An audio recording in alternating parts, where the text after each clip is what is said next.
आपका एक बार फिर से स्वागत है। पिछले एपिसोड में जो कुछ चीज़ें हमने बताई उससे आज उसी श्रृंखला को आगे बढ़ाएंगे और एक नई चीज़ के लिए वो चलते हैं। हमारे घर में कई बार बहुत परेशानी होती है, हमारे जीवन में कई बार बहुत परेशानी होती है। हम ग्रह भी देखते हैं, दिखाते हैं, पूजा पाठ भी करते हैं, उसके बाद भी कई बार आपने देखा होगा हमें उचित फल नहीं मिल पाते और हमारी समस्याएं हल नहीं हो पाती। तो कहीं ना कहीं आपको देखना है, आज जो हम एक विशेष चीज़ लाए हैं इसमें, कि कहीं आपके घर में कुछ नकारात्मक ऊर्जाओं का वास तो नहीं है। भगवान श्री कृष्ण से एक बार गरुड़ जी ने यही बात पूछी थी। हमारे धर्मशास्त्रों में 18 पुराणों में गरुड़ पुराण का विशेष महत्व बताया गया है। तो गरुड़ जी श्री हरि विष्णु से, मतलब भगवान श्री कृष्ण से पूछ रहे हैं कि हे प्रभु, मुझे यह बताइए कि किन घरों में देवताओं का वास नहीं होता, किन घरों में देवता प्रवेश नहीं करते। तो आज हम कुछ चर्चा उस पर करेंगे। आपका समय ज़्यादा नहीं लेंगे, लेकिन कुछ चीज़ें जरूर हम आपको बताना चाहेंगे। भगवान श्री कृष्ण कहते हैं कि हे गरुड़, जिन घरों में स्वच्छता ना हो, निर्मलता ना हो, साफ सुथरा ना हो, जो घर, जिस घर में प्रेम ना हो, उस घर में माता लक्ष्मी का वास नहीं होता। और जहां माता लक्ष्मी का वास नहीं होगा तो वहां पर नकारात्मकता फैली रहेगी। जी हाँ, इसलिए हमारे पूर्वजों ने हम लोगों को बचपन से धर्म शास्त्र में जोड़ा हुआ है, धर्म से जोड़ा हुआ है कि आप रोज सुबह उठें, हर व्यक्ति नहा धो के पूजा पाठ किया करें, जिससे आपके शरीर में सकारात्मकता आए, मतलब हमेशा पॉजिटिव एनर्जी रहे। आपने पढ़ा होगा रामायण में अक्सर लिखा है और कहा जाता है कि बड़े भाग मानुष तन पावा, मतलब इस मनुष्य देह के लिए शुर माने देवता भी तरसते हैं। तो हमारे पास एक शरीर ही साधन है जिसमें हर जो एनर्जी वो प्रवेश करना चाहती है। अब यह आपके ऊपर डिपेंड करता है कि कौन सी एनर्जी आपके शरीर में प्रवेश करती है।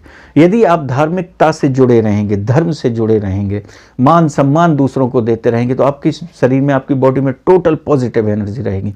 और यदि इससे विपरीत चलेंगे तो नेगेटिव एनर्जी रहेगी, और नेगेटिव एनर्जी रहेगी तो आपको जीवन में कभी सफलता कैसे मिल सकती है। आप हमेशा पल पल परेशान बने रहेंगे। इसलिए भगवान श्री कृष्ण ने जो कहा उसको आज हम जानेंगे। जब गरुड़ जी ने पूछा कि देवता उन घरों में प्रवेश क्यों नहीं करते, तो भगवान ने कहा है इसका सबसे बड़ा कारण होता है उस घर में नकारात्मकता का रहना। अब नकारात्मकता के क्या संकेत होते हैं, उनको हम कैसे जानेंगे? तो भगवान कहते हैं नेगेटिव एनर्जी, मतलब जिसको हम नकारात्मकता कहते हैं, नकारात्मक ऊर्जा जो होती है वह प्रेतों को आकर्षित करती है। तो आज आपको जानना है क्या आपके घर में ऐसा तो नहीं है, इन संकेतों को समझना है। भगवान कहते हैं कि प्रेत जो होते हैं वह वायु, मतलब वायु से बने होते हैं, हवा में रहते हैं, और उनको प्रवेश करने के लिए आपके शरीर में सबसे पहले अपवित्रता की आवश्यकता होती है। कई बार आपने देखा होगा कि घर में किसी को क्रोध आ जाता है और बहुत ज़्यादा क्रोध में हो, आप उसको बार बार समझाते हैं, उसके बाद वो नहीं समझता तो आप क्या कहते हैं, क्या भैया तुम्हें भूत लग गए क्या, तुम समझ नहीं रहे इस बात को? जी हाँ, आप खुद इस चीज़ को कहते हैं, इसको समझिए। क्योंकि वह व्यक्ति अपवित्र था, अपवित्र होने की वजह से उसके शरीर पर नेगेटिविटी ने असर कर लिया और वह अपने अलावा किसी और को नहीं जान रहा है, न समझ रहा है। तो आज हम जानते हैं कि कैसे ये नकारात्मकता आपके घर में आकर्षित हो। सबसे पहले हमारे घर में स्वच्छ वातावरण ना होना। हम पिछले कई एपिसोडों में भी आपको बता चुके हैं कि अच्छा आदमी, अतिथि देवता हमारे घर के मेन गेट से प्रवेश करता है, ठीक है, लेकिन जो नेगेटिव एनर्जी है वो हमारे घर के पीछे के गेट से प्रवेश करती है, मतलब हमारी बाथरूम से प्रवेश करती है। तो सबसे पहले आपके घर में बाथरूम को स्वच्छ होना चाहिए। यदि बाथरूम में स्वच्छता नहीं रहेगी तो आपके घर में नेगेटिव एनर्जी रहेगी, जो आपके घर में प्रेत के रूप में आप लोगों को परेशान करेगी। अब इसके क्या संकेत हैं ये जानेंगे। अब जैसे प्रेतों का भोजन क्या है, यह सबसे पहले आपको जानना चाहिए। प्रेत जो होते हैं उनके पास शरीर नहीं होता, हवा में रहते हैं। तो यह क्या खाते हैं? यह खाते हैं जिन चीज़ों को हम गंधा कहते हैं, हमारे शरीर के अंदर की गंदगी, यह इनका प्रिय भोजन होता है। तो यदि घर में यह गंदगी जगह जगह डली रहेगी, और गंदा वातावरण रहेगा तो सबसे पहले इनका प्रवेश हो जाएगा। देवता कहाँ से प्रवेश करेंगे? सोच के देखिए। प्रेत का आहार होता है सबसे पहले कफ, मल, मूत्र, गंदी चीजें, या आपने देखा होगा लोग बाग घर में बासा भोजन रखते हैं, और बासा भोजन अधिक समय तक नहीं रखना चाहिए, क्योंकि बासा भोजन उनको सबसे ज्यादा आकर्षित करता है और वह आपके घर में प्रवेश कर जाएंगे, फिर वह आपके शरीरों में प्रवेश करके आपस में कलह कराते हैं। तो सबसे पहले इन चीज़ों से आपको बचाव करना है। फिर आजकल यह हो गया है कि घरों में बार बार थूकने की आदत हो गई है। जो लोग घर में थूक देते हैं और थूकते रहते हैं, तो वह थूक, हमने आपसे बताया, आपके शरीर की गंदगी ही उनका सबसे प्रिय भोजन होता है। इसलिए जो शरीर ज़्यादा अपवित्र होता है उसमें ज़्यादा ये प्रवेश करते हैं, तो वह उससे आकर्षित होंगे और आपके घर में आपके द्वारा प्रवेश कर जाएंगे और घर में कलह और अचानक कई प्रकार की समस्याएं पैदा करेंगे। तो घर में सबसे पहले जो भी मलमूत्र का स्थान हो या आपकी थूकने का स्थान हो, उसमें भैया जो भी आप करते हैं तुरंत उसको पानी डाल के बहा दीजिए, जिसमें साफ सफाई बनी रहे, स्वच्छता बनी रहे। यह सबसे ज़्यादा डिपेंड करता है प्रेतों को आकर्षित करने के लिए। अब घर की चीज़ें इधर उधर बिखरी रहना, ये बड़ी, उसमें से ढूंढी हमने ये चीज़ें आपके लिए। घर में चीज़ें एक सी नहीं जमी हुई हैं, बिखरी हुई हैं। और कई बार आपने देखा होगा कि यदि घर में का सामान इधर रखा है, उधर रखा है, बिखरा हुआ है, तो आप ही के घर में कोई भी बुजुर्ग आएगा, बड़े आएंगे और देखेंगे ये क्या डला हुआ, बस बहस चालू हो जाएगी और घर में कलह का वातावरण हो जाता है। तो हर चीज़ को एक सा सुसज्जित जमा होना चाहिए। घर जितना सुंदर होगा, देवी देवता उतने आपके घर में आकर्षित होंगे।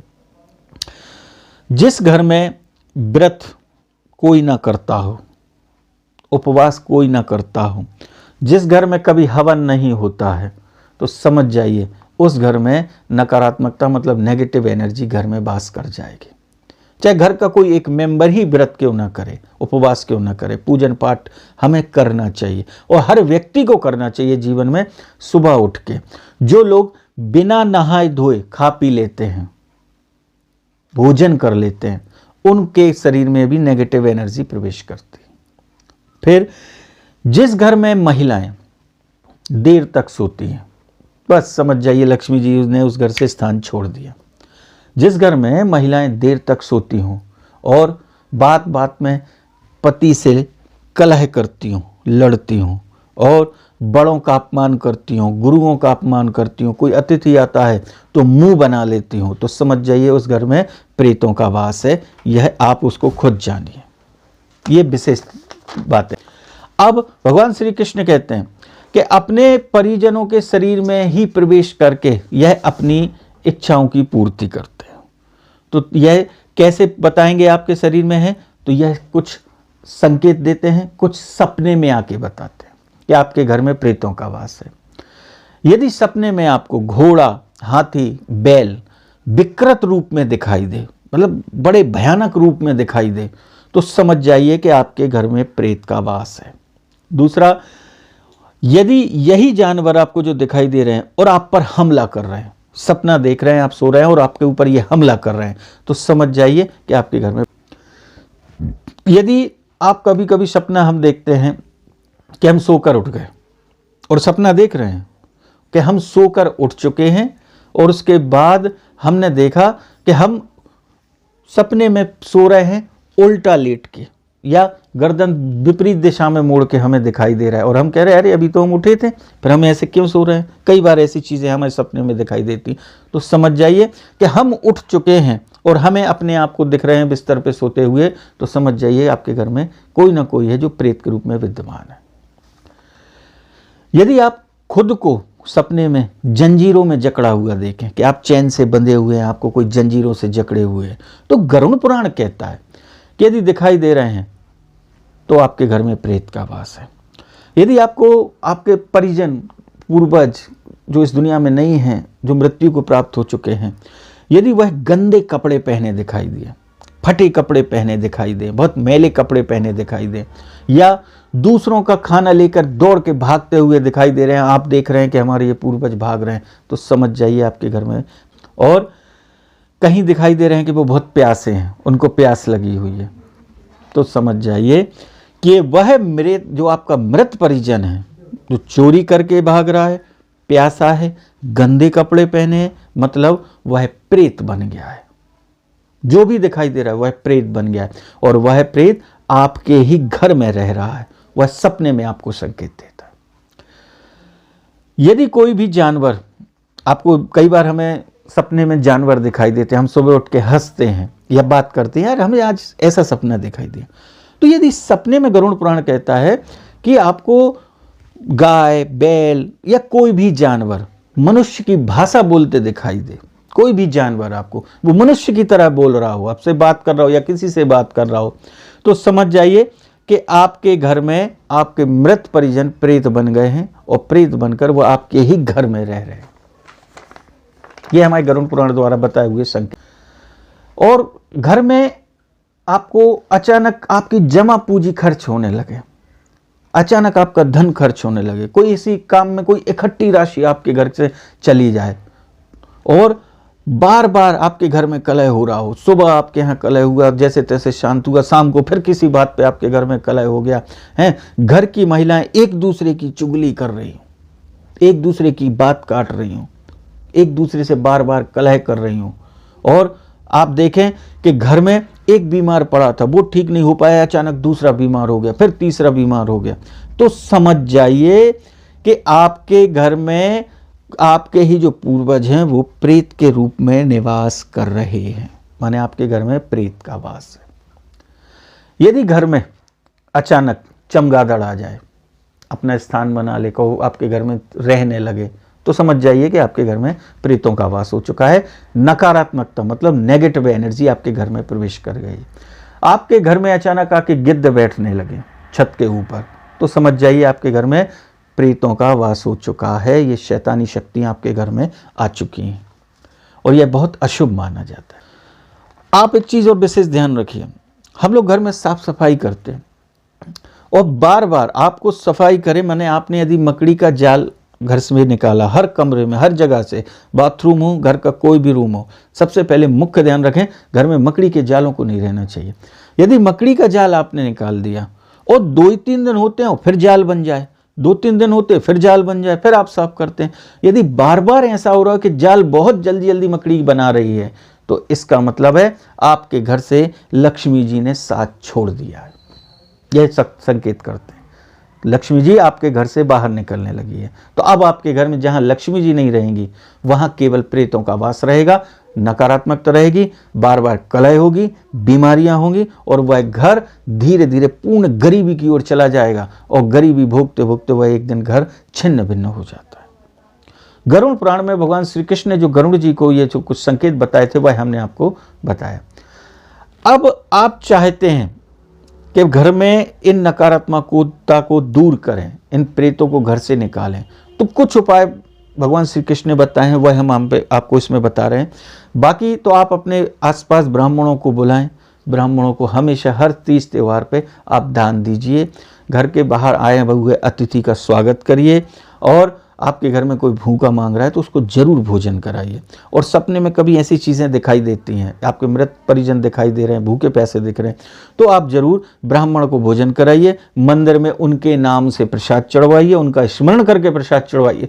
और जब भी ब्राह्मण को आप दान देते हैं तो वह भी उनके नाम के स्मरण से करवाइए, जिससे वह मुक्त हो सके, उसकी इच्छाएं पूर्ति हो सके, तो वह आपको आशीर्वाद देंगे, आपके घर में प्रेत धीरे धीरे जाने लगेंगे। अब भगवान श्री कृष्ण ने कुछ महत्वपूर्ण उपाय बताए हैं जो आप स्वयं कर सकते हैं, इससे आपके घर में ऑटोमेटिकली लक्ष्मी जी का वास हो जाएगा। बहुत शॉर्टकट। भगवान कहते हैं यदि कभी ऐसी स्थिति आपके घरों में बनती है और आप समझ जाते हैं कि मेरे घर में प्रेतों का वास है और नकारात्मकता है, मेरे घर में कलह 24 घंटे बनी हुई है, पैसा हमारे घर से निकल रहा है, तो आप एक काम कीजिए, आप गंगा जी में स्नान जरूर एक बार करके आइए। घर का कोई भी सदस्य यदि एक बार स्नान करे तो प्रेतों की मुक्ति चालू हो जाती है। दूसरा, आपके घर के आसपास या कहीं भी आप देख लें बेल का पेड़ हो, बेल के पेड़ में यदि प्रतिदिन जो व्यक्ति जल चढ़ाता है उस घर में प्रेतों का वास नहीं होता, और आसपास लगे रहते हैं। आप देखिए, नहीं है तो छोटा सा एक पौधा बेल का आप अपने गमले में लगा सकते हैं, और उसमें यदि जल चढ़ाएंगे तो आपके घर में प्रेतों का वास कभी नहीं होगा और सारे विघ्न अपने आप खत्म हो जाएंगे।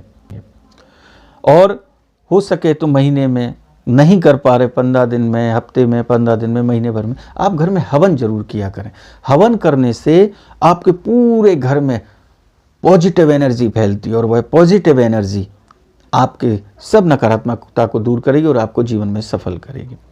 तो भगवान कहते हैं घर में प्रेत दूर करने का सबसे सरल उपाय है जो आपको बता रहे, जो भगवान श्री कृष्ण ने बताया है गरुड़ पुराण में, और वह उपाय यह है कि प्रतिदिन यदि आपके घर में गंगा जल हो तो एक कटोरी में गंगा जल ले लें और उसमें तुलसी पत्र डालें, और तुलसी पत्र लेकर अपने घर के जितने हैं, रोज सुबह आप पूजा पाठ करने के बाद एक कटोरी में जल लेके तुलसी दल को डाल के उस तुलसी से पूरे घर में छिड़काव करिए। तो आपके घर में यदि प्रेतवास भी होगा तो वह सीधा मोक्ष को चले जाएंगे और आशीर्वाद देकर जाएंगे, और आपके घर में हमेशा लक्ष्मी जी का वास हो जाएगा। यह भगवान श्री कृष्ण ने सबसे सरल रास्ता बताया, इसका आप प्रतिदिन उपाय कर सकते हो। और मान लो किसी के घर में गंगा जल नहीं है तो कहीं से आप उपलब्ध कराएं, आस पड़ोस कहीं ना कहीं आपको मिल जाएगा। और यदि नहीं है तो भगवान कृष्ण, भगवान विष्णु की जो भी आपके यहाँ मूर्ति है, उनका आप स्नान कराने के बाद जो चरणामृत बचता है उसको आप प्रवाहित मत करिए, उससे ही गंगा जल से पूरे घर में रोज छिड़काव करिए, तो वही तो गंगा जल है, क्योंकि भगवान के चरणों से ही तो गंगा निकली है, तो चरणामृत ही तो गंगा है, वो आपके घर में बन जाएगी। तो आप यह सब करें, इससे बहुत जल्द आपके घर में अच्छे दिन आ जाएंगे, आपके घरों में सफलताएं आ जाएंगी, और आप इन छोटे छोटे संकेतों को समझकर अपने जीवन की सारी समस्याओं को खुद दूर करिए भगवान श्री कृष्ण के द्वारा बताए हुए इन उपायों से। आशा करता हूं आज यह छोटा सा एपिसोड आपको पसंद आया होगा। अच्छा लगे तो इसकी जानकारी आप अपने तक सीमित न रखें, अपने वालों लोगों तक पहुंचाइए। क्या मालूम किसके घर में प्रेत का वास है, वह किस बीमारी, किस चीज़ से परेशान है। यदि इस सब का भला हो जाए तो आपका सबसे पहले होगा, क्योंकि हम यदि अपना भला सोचेंगे तो भगवान कहता है कि ये स्वार्थी, और जो पूरे विश्व का कल्याण सोचता है भगवान उसका कल्याण तो पहले करते हैं। इसलिए हम लोग कथाओं में, पूजाओं में बोलते हैं कि विश्व का कल्याण हो। यही बात यहाँ आती है और सार्थक होती है। तो आज की जानकारी अच्छी लगे तो आप इसको लाइक करें, अपने मित्रों, परिजनों, रिश्तेदारों सबके पास शेयर करें, और अगले एपिसोड में हम और अच्छी चीज़ें आपको लाने की कोशिश करेंगे। भगवान श्री कृष्ण आपकी सारी मनोकामनाएं पूरी करे, आपके घर से नकारात्मकता दूर हो, नेगेटिव एनर्जी, सदा लक्ष्मी नारायण का आपके घर में वास हो, इसी आशा सहित अब आप हमें आज्ञा दीजिए। जय श्री कृष्ण।